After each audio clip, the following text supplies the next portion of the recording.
Hey guys, so today I have a 3-in-1 for you. They just worked really well together and all three videos were very short on their own, so I'm just going to combine all three for you.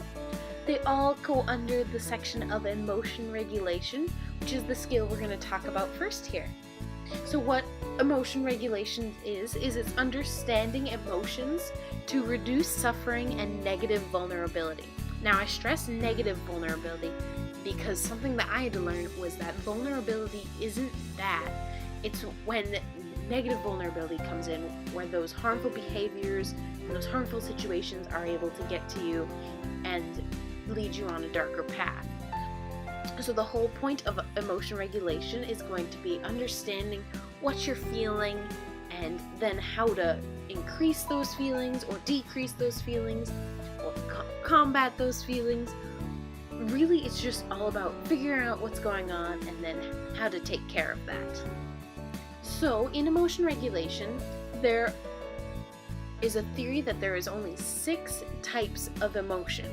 So that means whatever emotion name you're thinking of, it can be categorized into 6 different types. Now there is talk of a 7th one arising soon, but for now there's just these 6. So the first one is love, second one is joy, and the third one is anger. The fourth one is sadness, the fifth one is fear, and the 6th one is shame. Now, all the emotions will be able to then be categorized into these 6. So if you're feeling very overwhelmed, you can then categorize it into an angry overwhelmed, a fearful overwhelmed, a sad overwhelmed, or the best overwhelmed of all, which is overwhelmed with joy.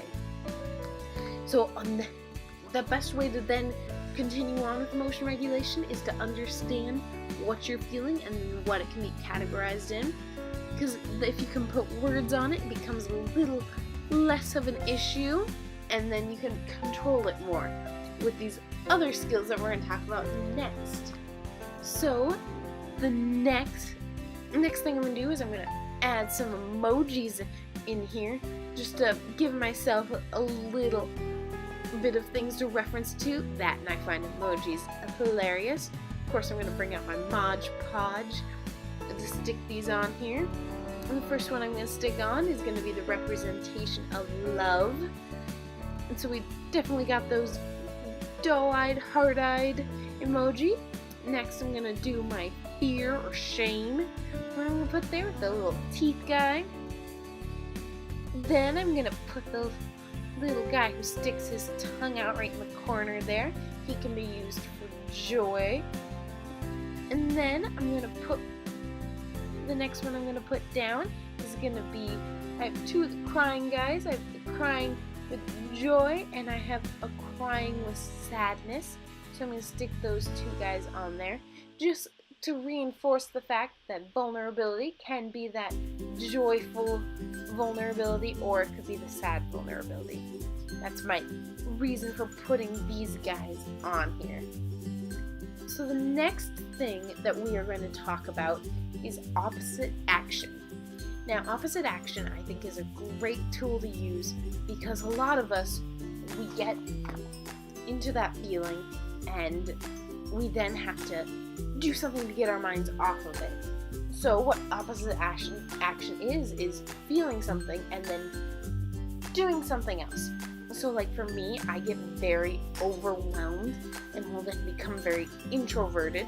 So when I feel that coming on, a great thing for me to do is to call up one of my best friends and plan something out that is against being stressed out. So then I take a brief vacation, go hang out with them, and then when I can come back to it with a clear mind. Now, after I go back into wise mind. So for opposite action, I have a few more emojis here. I have one that's the tear guys on the bottom, and then I have one on the other side that's going to be the happy face, because what you want to do is if you're feeling sad, you want to do something that makes you happy. Another great thing to do is if you're feeling really sad, to watch a comedy or listen to some upbeat music. It's a great way to get that emoji changed on your own face. And then the last one we're going to talk about today is positive experiences. Now, positive experiences is one of my favorite skills because I truly believe that if you focus on making sure that you have a lot of positive experiences in your life, that you're going to be less stressed out and everything is just going to go a little bit better for you. So for positive experiences, what you want to do is you want to focus, first of all, on the short term, which is going to be your little pleasant things. So whether that's treating yourself to a cup of hot chocolate or some candy or hanging out with friends for the day, it's going to be those little activities, those shorter activities, maybe it's a vacation. There's going to be things that you can do within a couple of days to cheer yourself up, and it's relatively easy. And then there's going to be the long-term things, which are going to be changes that are going to help you make a life worth living. So that whether that be exercising more, or eating healthier, or for me, it's making a schedule for myself to walk my dog and to do other things like that. Whatever those changes are to make your life worth living, whether that's making more friends or not, that's going to be your long term. So those are more goals that you're then going to work up to. So the changes then to get yourself to that point.